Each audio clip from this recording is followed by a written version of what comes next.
Dan and my relationship goes back 30 years. He started coming into the automotive repair facilities that I was running at the time, and we have developed a relationship, and I've taken care of his cars and trucks for him for, 30 years or better, I suppose. He's a very, very humble guy, very, very good man. One of those people that if you could pick him out to be your friend, he has all the qualities that that you would look for in a guy. And like I say, he's been a good friend to me. He drove all the way from Minnesota back out to Billings, Montana to buy a set of tires from me.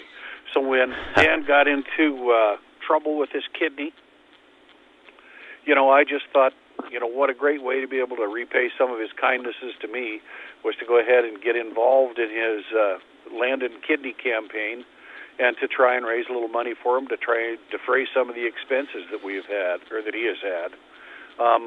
Earlier this year you did like a raffle, didn't you? You basically fixed up a car, got a car up and running, and then you raffled it off to raise money so that to help the Landon family with a lot of these expenses that they've incurred over the years. Sure did. Yeah, and so what I was originally thinking that we would be talking about here on the show, as I've been communicating back and forth with Charlene, I thought that what we would be doing is we'd be talking about, hey, this Billings guy, this Vietnam veteran, this firefighter, he really needs your help. He's looking for a kidney donor, and it's the holidays. They've incurred so many costs. We need your help to raise money. We still do need people's help to raise money, but we just got some great news just earlier this week, apparently. Yeah. Towards yesterday morning or Monday morning, somebody became available to donate a kidney to Dan. It was a live donor, and it's just absolutely amazing the programs that they have to be able to get past. They have to be a very, very healthy individual in order to donate one. They have to pass certain psychological tests in order to donate a kidney. And in all reality, it's a pretty tough test. They give of themselves and they give of their hearts, and there's a lot of really, really great people out there that do these kind of things. But if we could get more live donors to consent to coming in and giving up one of their kidneys, and you only need one, you're giving the gift of life to whoever receives that kidney. And Dan was lucky enough that he's going to be able to be the grandpa that he wanted to be. His grandchildren are just still real tiny little things. So but they're growing, and he wants to be able to take them hunting, and he wants to show them Montana, and he wants to show them the world, and he's just a wonderful guy to have done that. Well, we couldn't have asked for better news earlier this week. I'll share with folks. We're going to take a very, very quick break, here, and then I'm going to share the news and the email that I got from Charlene Landon just yesterday about their Christmas miracle. Well, Charlene Landon is calling it our Christmas miracle. I got an email from her yesterday afternoon. And we've been working. We've been working because we've been wanting to share Dan Landon's story with you here on Montana Talks. He's a Vietnam veteran, a firefighter, and now he's for months and months he's been awaiting a kidney transplant. They've been trying to find a donor. You just can't imagine what that must be like. So they've been trying to find a donor. But in the meantime, they had to move close to this medical facility because once they find a donor and they find a match, they move quickly.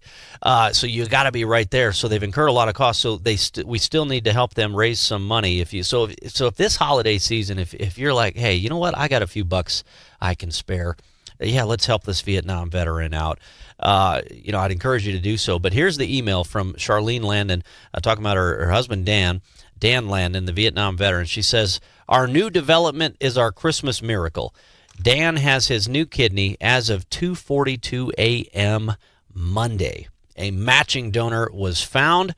So she says, our donor search has ended, but not for the other 115,000 people in the U.S. needing kidney donors. She said Dan is currently in the ICU and doing very well with his new kidney. Will spend Christmas in a hotel near the hospital, but he now has a new lease on life and a future. So anyway, just incredible news here. Just can't imagine how great a news this is heading into Christmas for the Landon's friends and family out there. We've got another friend of the Landons. We've got David Powles in Billings on the line. David, good to hear from you. How great a news is this for you guys this Christmas? Oh, it's absolutely outstanding. Aaron, I wanted to thank you for this opportunity, and John as well. I share John's excitement. What a blessing for Dan to be able to have a new kidney after all this time waiting. It's just a miracle, as Shar said.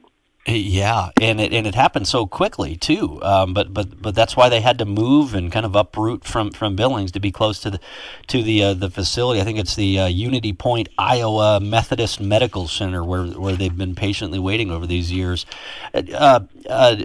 Dan and then David and then John jump back in on this as well. How important is it that people, if they can, spare some cash this holiday season, step up and contribute on their GoFundMe page, or there's probably other ways that they can help donate to the family as well? Well, my understanding, as you all know out there. Oh, yeah, John, hold that thought. We'll go to David first. Just a second. Hold that thought. Yep. Sorry about that. All right. Yeah, it's hard with both on the line at the same time. David, your thoughts.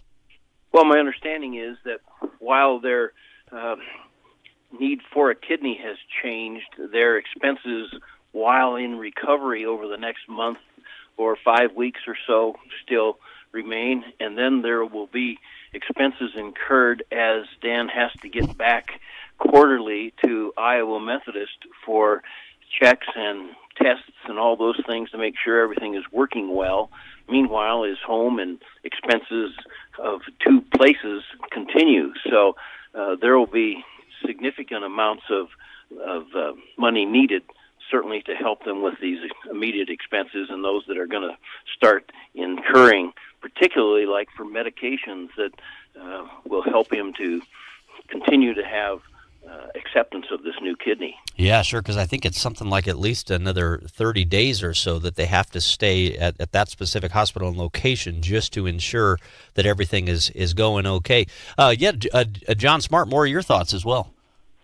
Well, we all know that going places and staying places is just horrendously expensive. If you go and you stay in a motel for a night, you're real lucky if you can find one for $150 that's worth staying in. That and then you've got meals out and you've got gasoline and road expenses. It's just no matter how much help you get, it can never be enough. I mean, if we take a look at in our country, what is there, about 400,000 medical bankruptcies a year, and this comes from people that find themselves in need, and even those people that are lucky enough to have good medical insurance, the other expenses that are just outstanding as well. So it's something that they need help with. Yeah, that's for sure. When they finally get through a lot of this process that they're in, that when they get home, their lives can be in a semblance of normal. But that's a long road. That's a long road in front of them that they have to get on down. And so any help that they can get would be greatly appreciated. Yeah, we would thank everyone concerned that if they would think that way over this Christmas season, that would be a wonderful, kind, and giving thing to do. Is there? I tweeted out the GoFundMe.com link for Dan Landon. So, but even if you just Google GoFundMe Dan Landon Landon, it'll pull up right for you. And I'll get it on our News Talk 955 website here in the next couple of days as well. But in addition, I know that the GoFundMe pages take a little bit of a percentage. Is there a more direct way to contribute to the family as well? Oh, yes. Yeah, they have an account set up at First Interstate Bank here in Laurel, Montana. And if they just wanted to make it out to Dan Landon Kidney Fund and send it into the First Interstate Bank here in Laurel, Montana, then that would go directly into their account as well. I've made many deposits to that account over the last 6 or 7 months. And, and it's a great way of giving to them so that they don't have to share that with anybody else, because after all, it's a gift of love, and it should go only to them. But I understand also that the staff of GoFundMe has to have has to have operating wages as expenses. well. Yeah, You sure. bet. Yeah, that's for sure, to keep it up and running. Well, yeah, it is. It's just tremendous news here heading into the Christmas, and what a victory celebration. The costs are going to continue, but this new lease on life and future, this Christmas miracle that Charlene writes about, is great news. David and John, thank you both for calling in this morning, and thanks for being there for a friend. That's a big deal this day and age. You bet it is. It's one we've got to continue on with and feel more of, because once we get to the point where we can help each other, hey, there's nothing in the world that can stop us. That's right. All right. Well, thanks again, John, and David. Thank you as well. You're certainly welcome. We appreciate it. Goodbye. Okay. All right. You guys have a great day. Yeah, Christmas miracle there from Charlene Landon. He's got the kidney as of 2:42 a.m. Monday.